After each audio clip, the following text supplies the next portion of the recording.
Hi guys, this is Andrew with rockclass101.com, and in this week's ukulele lesson, Matt's going to be teaching you how to play House of the Rising Sun. So as you guys heard, this is a really fun arrangement, and it's actually the best of both worlds. And what that means is that half of it is finger picking, the other half is strumming. So you're going to get to work on both styles of playing in this arrangement, and I'd say it's probably really well suited for the seasoned beginner, budding intermediate player. So if you fall in between that level of playing, this is going to be a great challenge for you. So let's talk a little bit about this lesson. So in this video, you're going to learn the entire song. But if you do want to get the tabs to print out and follow along with, that's going to be available at this link, or you can go to the site rockclass101.com and do a search for House of the Rising Sun.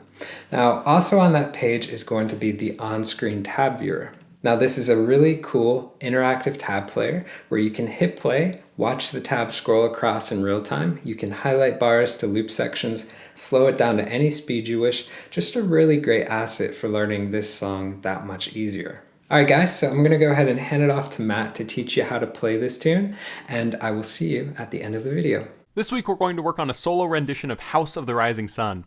This song is broken up into three parts. The first part is the iconic picking intro. The second part is the melody but strummed, and then the third part's going to be another picking outro. Now this song is in 12/8 time, and what 12/8 time essentially means is that we have 12 eighth notes per bar. Now, instead of counting 1, 2, 3, 4, 5, 6, 7, 8, 9, 10, 11, 12, we're going to break it into sets of triplets. So we're going to have 4 sets of triplets where we have 1, 2, 3, 2, 2, 3, 3, 2, 3, 4, 2, 3. You'll notice that the first number I say will be one of those 4, and then the second two numbers, the 2 and 3, representing the triplet. So again, how you count this is 1, 2, 3, 2, 2, 3, 3, 2, 3, 4, 2, 3. Breaking it up in those sets may seem more complicated right now, but it makes it a lot easier as you're practicing through it. Let's go ahead and dive right in. We're going to play an A minor chord, but a little bit different. We're going to take our middle finger, place it on the 2nd fret of the G string, and our ring finger, place it here on the 3rd fret of the A string. Now, to do this, we're going to be picking, and we want to be using 4-finger picking, which means 1 finger per string, with our thumb assigned to the G string, index here on the C, middle finger here on the E string, and the ring finger here on the A. To begin, we're going to play this little pattern, and this pattern is going to repeat throughout it.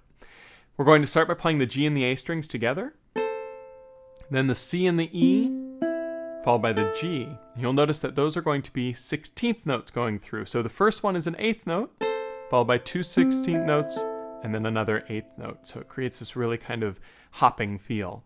So just that first little part is, again, going with our G and A, then C, E, and then G string. Then we're going to play the A string again, then the G string, then the E string. And that's one rotation of this picking pattern. So it starts G and A, C, E, G, A, G, E. Now at this point, it's going to then change chords halfway through this measure. So we're going to take this middle finger off of the G string and leave just a normal everyday C major chord with our 3rd fret here on the A string with the ring finger. And we're going to play the exact same pattern. So we're going to play the G and the A together, then C, E, G, A, G, E. You'll notice it's the same thing repeated twice in that measure. So measure 1 in time should sound something like this. 1, 2, 3, 2, 2, 3.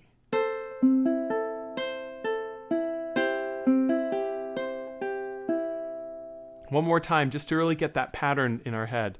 1, 2, 3, 2, 2, 3.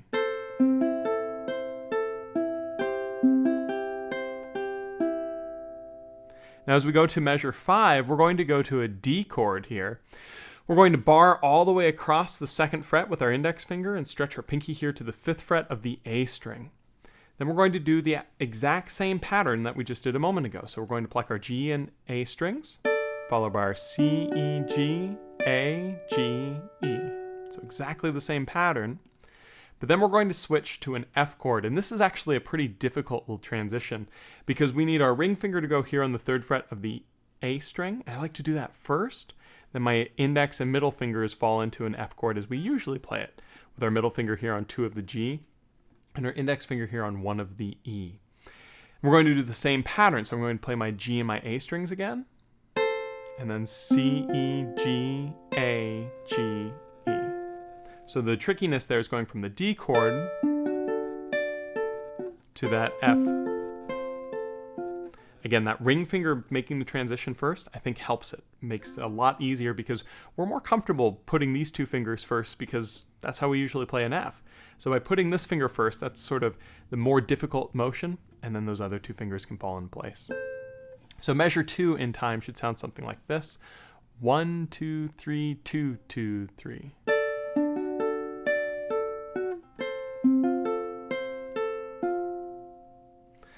Now, measures 1 and 2 put together comprise the first half of this picked intro.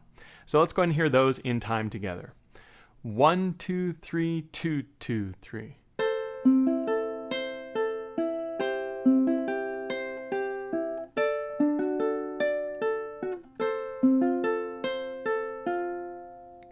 Going now into measure 3, we'll notice that it's going to be the A minor chord again.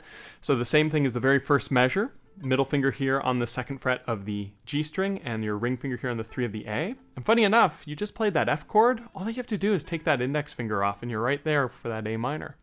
So measure 3, I'll start with that. Same exact picking pattern, the G and the A together. C, E, G, A, G, E. And then the second half of that measure is going to go to an E7 chord. Take your ring finger and slide it down to fret 2. Add the middle finger here on 2 of the C, and the index finger on here, 1 of the G. Same exact pattern yet again. So G and A together. C, E, G, A, G, E. So it's exactly the same pattern we've been doing. So measure 3 sounds something like this in time. 1, 2, 3, 2, 2, 3.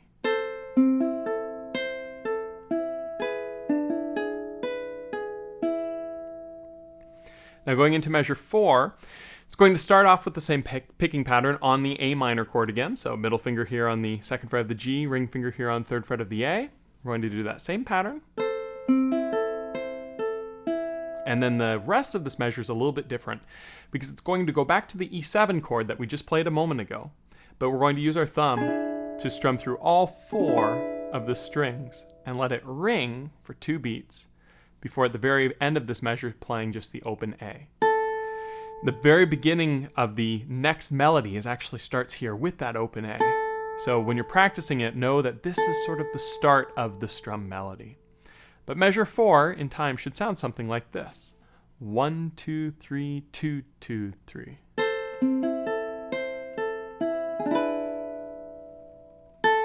And you can hear that's going into the main melody. So measures 3 and 4 played together should sound something like this in time. 1, 2, 3, 2, 2, 3.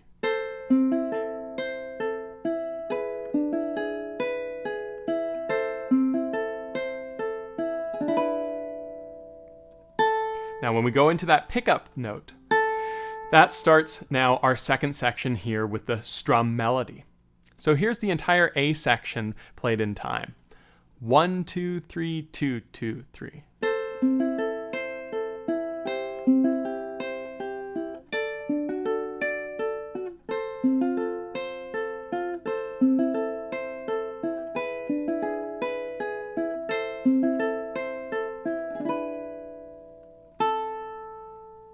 Now, to talk a little bit about the technique that's used, this is one of my favorite techniques on the ukulele. It's called ghost note strumming. It's the act of just striking the G string on a high G ukulele to create this drone-like sound. So if you're playing a low G, you'll notice it'll sound quite different, but on a high G, it's just magic. You'll notice it's marked on the tab by just the G string being shown. This is to tell you that you're only to use your thumb to strum down on the G by itself. To practice this, you practice doing a strum downwards as normal, but instead of using your index finger to strike the strings, take your thumb and just catch the G string. And so I really like to catch right in this area here and have the finger go out just a little bit so that it doesn't strike all 4 strings, but just that G. So to start measure 5, we're going to be now strumming, and you'll notice there are 2 markers for strums. We've got our down strum symbol, and we also have our up strum symbol. So we're going to start with a down strum here on the A minor, and this time we're going to play the A minor here with the index finger on the 2nd fret of the G string. We're going to do a down, then we're going to come back up without striking the strings, followed by a ghost note, then an up strum, then a ghost note, then an up strum, then a down strum normal with our index, and come back up, ghost note, up, then we're going to add the middle finger here on 2 of the A and do a down strum, bring it back up without playing, and at this point we switch to our C chord, which we can just play our ring finger here on the 3rd fret of the A string, do a down strum, come back up, and we're going to do a ghost note, up, ghost note, up, down, come back up, ghost, up, and then we're going to stretch our pinky all the way here to 7 on the A and strum down 0, 0, 0, 7. So that can be very confusing when you look at this if you haven't worked on rhythm stuff before when it comes to strumming. A little rule is whatever you do a down strum, you have to bring your hand back up before you can do a second down strum. This can either be an up strum where you physically strike the strings, or it can be a miss strum as you bring the hand upwards. So anytime that you see 2 down strums in a row, know that your hand has to come back up in between. So when we look at this, if we say each one of the motions, it essentially is going with a down, followed by a miss, and a ghost note, up strum, ghost note, up strum, down, miss, ghost, up, down, miss, switch chords, down, miss, ghost, up, down, miss, ghost, up, and then down on the 0, 0, 0, 7. So keep that in mind when you're practicing it through, that what goes up must come down, and what comes up must go down. What goes up must go down, what comes up must go down. Something like that, right? We want to make sure that every single down strum is followed by an up, and every single up strum is followed by a down.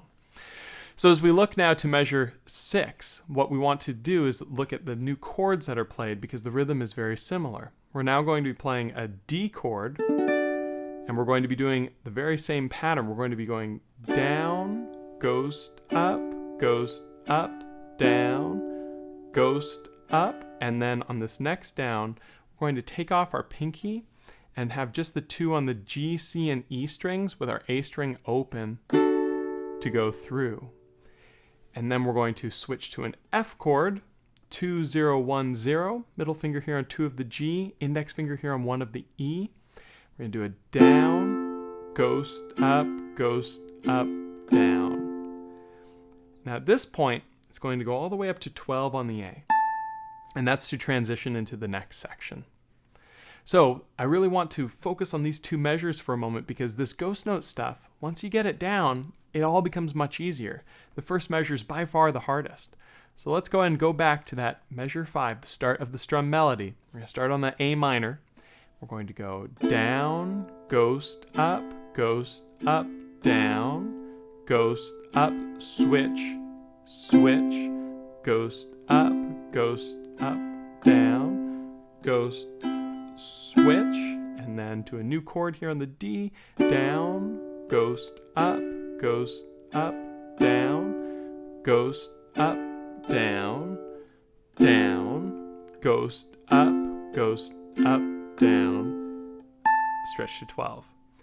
Now when you hear them like that slow speed, they don't sound like the song. And that's normal. You can imagine an artist, for instance, if you ever watch like somebody doing a sketch, they do this big circle here and this big circle here and this little square thing here, and you're thinking, what are they drawing?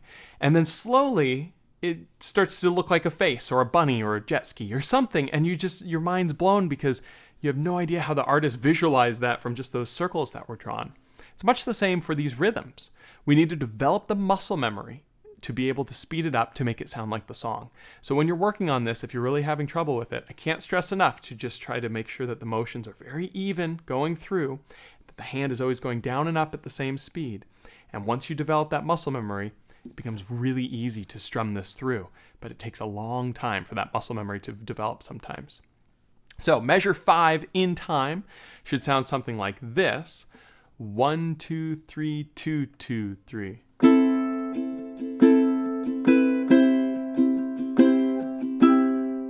Then measure 6 in time should sound something like this. 1, 2, 3, 2, 2, 3.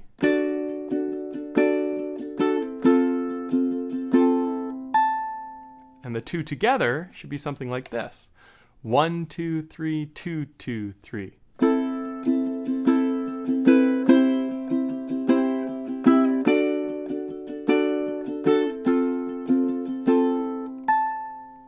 Now going into measure 7, it's more of the same, but way up on the neck. We're going to hold that 12 with the pinky. Take our middle finger, place it here on the 9th fret of the G string. So we have 9, 0, 0, 12. And this is actually an A minor chord, a really cool one, I think. So we're going to do a down there, followed by a ghost, up, down, ghost, up, down. And then we're going to switch our finger here to the 10 on the A string with our pinky finger, leaving our G string open, and that's going to create a C chord. So now 0, 0, 0, 10 is just a C. We're going to go down, ghost, up, down, ghost, up, and then slide that pinky down to 7 and do a down strum right there to end that measure. So measure 7 in time sounds something like this.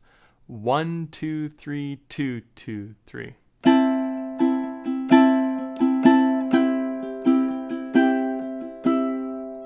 Now going into measure 8, we're going to play an E chord. We just bar all the way across here on the 4th fret of the G, C, and E strings. And our A string, we're going to take our pinky finger and place it on the 7th fret. So it's okay if your bar goes all the way across, obviously, but just make sure that pinky is getting there to 7. We're going to do more of this strumming. We're going to then do a down, ghost, up, down, ghost, up. And then what we're going to do here is sort of interesting because we're going to do one more down strum, and then we're going to slide the index finger up to 7 and add the middle finger here on fret 8 of the C string. This is now an E7 chord, and we're going to finish the measure with this chord, going with now a down, ghost, up, down. And then for the very end of the measure, we're going to play 12 on the A, all by itself with the thumb. So that measure, nice and slow, would be something like this. 1, 2, 3, 2, 2, 3.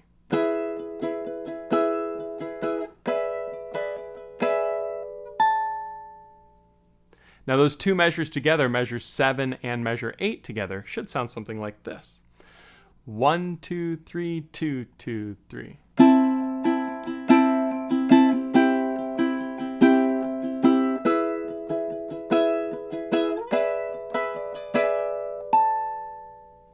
Going into measure 9, you'll notice that measure 9 is very similar to measure 7 that we just played, in that it starts with the same high A minor chord. Go and place the middle finger here on 9 of the G and the pinky finger here on 12 of the A.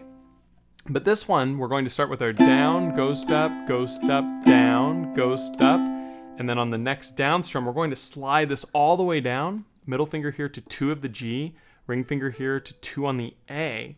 We're going to do a down strum, and then we're going to do a down strum with our C chord by taking our middle finger off and sliding the ring finger up 1 to that C chord right there. And then we're going to follow that with a ghost up, down, ghost up, stretch our pinky out to 7 on the A and do a down strum. So that measure 9 in time, should sound something like this.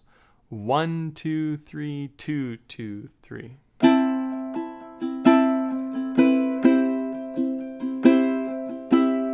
Now from here, we're going to go to a D chord. And with this D chord, we're going to play 2, 2, 2, 5, just as we played it before. We're going to do a down, ghost up, down, ghost up, just like we were before, followed by a down strum of 2, 2, 2, 0. And then we're going to go to an F chord. And this is exactly the same as measure 6, only this F chord is going to be played with strumming throughout the rest of the measure. So we're going to, when we switch to the F chord, do a down, ghost up, down, ghost up, down. So measure 10 in time is something like this. 1, 2, 3, 2, 2, 3.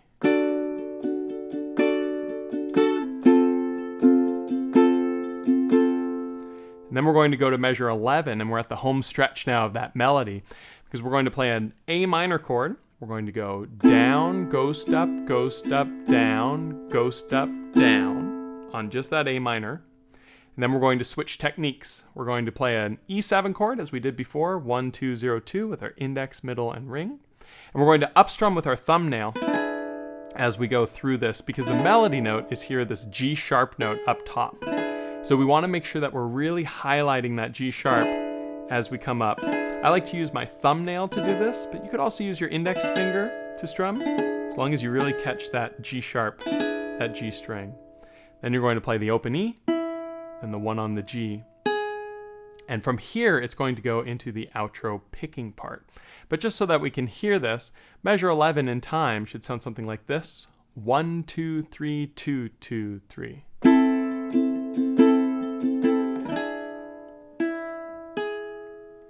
Now, from this point, we're going to go back into the outro picking. So it's much like the intro. But before that, we want to play through this whole section so that you can hear all of melody B played together. It should be something like this.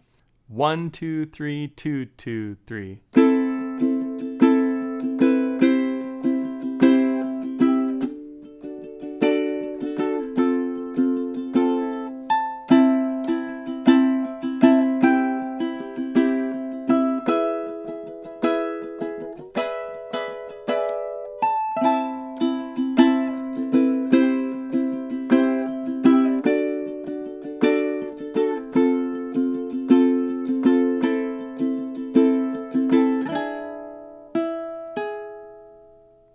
Now at this point, it goes into the outro picking. And the outro picking is actually exactly the same as the intro picking through most of it. In fact, the only thing that changes is at the very end of it. So when we start here on measure 12, we're going to start the same way with our A minor, and then our C, exactly the same as we did the first measure. Then we're going to go to the D chord, followed by the F chord, exactly as we did the earlier one. We're going to go back to the A minor, E7, back to the A minor, and then just like with the first time when we strum through the E7, we're going to do that with our thumb again. But then we're not going to play the open A as the pickup to melody B because we're now finished with the song. So we're going to just hold that chord, and then we go to the very last measure, which is just doing a harmonic over 12 of the C, E, and A strings all at the same time. So that outro part in time sounds something like this, starting at measure 12. 1, 2, 3, 2, 2, 3.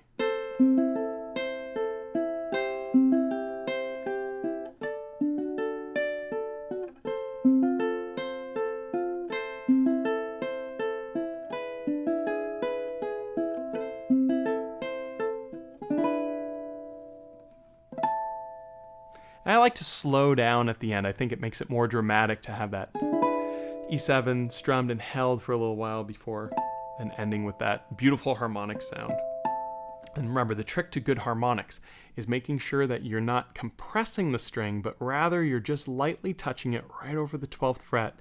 And as soon as the string starts to resonate under your fingers, take that finger away. But if you take it away too early, you'll get that sort of sound. It takes a lot of practice with harmonics, but it's well worth the sound that they give.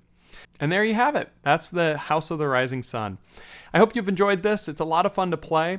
Just remember that House of the Rising Sun as a song has a lot of repetition to it, so feel free to repeat that B section as many times as you'd like, and use any other techniques that you want and try it out to see how it fits. The 12/8 time is a very uncomfortable thing to count for a lot of people when they first start working with this, but as you get the feel of it, it starts to get easier. So I'll see you guys next time for the next tutorial video.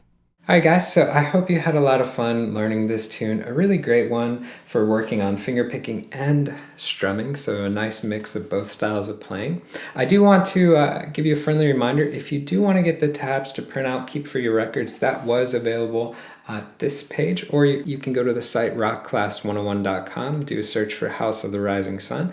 Don't forget too that interactive tab player, that really cool tab player where you can watch it scroll across in real time. You can highlight bars, you can loop sections. Really, really cool feature for learning these tunes so much easier. That's also on that page too. All right, guys, so again, I hope you enjoyed this, and we will see you in the next lesson. Take care.